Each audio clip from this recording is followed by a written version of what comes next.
अभियुक्तर घर आगरे शव पोड़िले हत्याकारी घर जाली पाउंस करदेले टांगिया हाणी मारिथिला एबे मुंड उपरु छात गला हत्याकांडर भयंकर प्रतिशोध नेले मृतकंक परिवार। अभियुक्त घरे निया जलिला फ्रिज कूलर वाशिंग मेसिन नु नहीं गाड़ी मोटर सबु पाउंस करदेले लोके टांगिया हाणी हत्या करिबा परे भयंकर परिणाम भोगिबाकू पड़िछि अपराधी को। अभियुक्तर घर आगरे शवदाह करने सह ता घर को पोड़ी देइछंती मृतकंक संपर्कीय। बौद्ध जिला घंटापड़ा थाना आंबगां गुर्दापड़ा गाँव में देखा देइछि एभली उत्तेजना।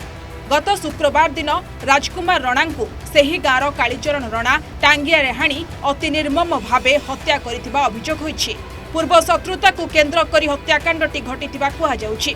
हत्याकांड परे पुलिस अभियुक्त को गिरफ्त करथिले भी उत्तेजना थमिबारे ना नेउनी।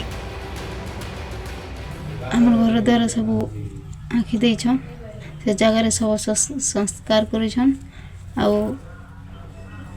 जिते थिला घर रे जिनिस पत्र सब भांगी रुचि देछंती आउ मोर बापार गाड़ी के जाली देछन आउ मोर बड़ भाई गाड़ी भी जाली देछन। हमके न्याय दरकार।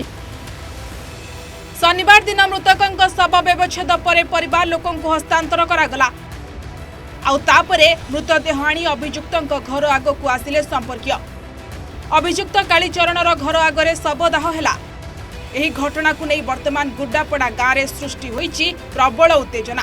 एने घंटापड़ा पुलिस पृथक पृथक भाव में दुईटी मामला दायर करी तदंत आरंभ करिछि। गत अगस्ट मास 2 तारिख दिन आमको गोटे हत्या अभियोग आसाला घंटापड़ा पीएस अंडर रे आंब गाँव में। तो ताकू नहीं आम सांगे सांगे गोटे एफआईआर रजिस्ट्रेशन करूँ। एफआईआर रजिस्ट्रेशन कलापर आम आक्यूज को किए इनक्वारी करके अरेस्ट करूँ प्राइम आक्यूज को। से केस आम बर्तमान इन्वेस्टिगेशन चली कि आउ किए किए इनवल्व अच्छा आउ जो लोक इनवल्व थे आम दृढ़ कार्यानुष्ठान नबू। तो ताकू बेस करी से जो मृतकों शरीर को ताकू नहीं कि जे आक्यूज घर सामने पोड़ी देइछंती बोली अभियोग होती।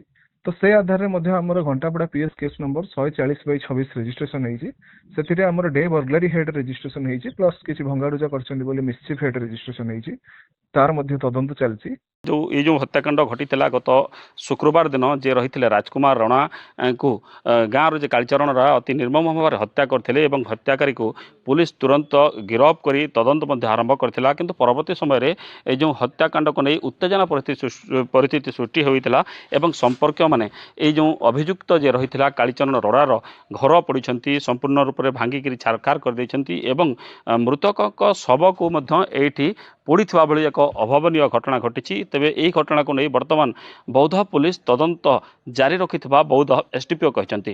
बौद्ध जिला घंटापड़ा थाना गुड्डापड़ा गाँव रवींद्र होता ओडिशा रिपोर्टर।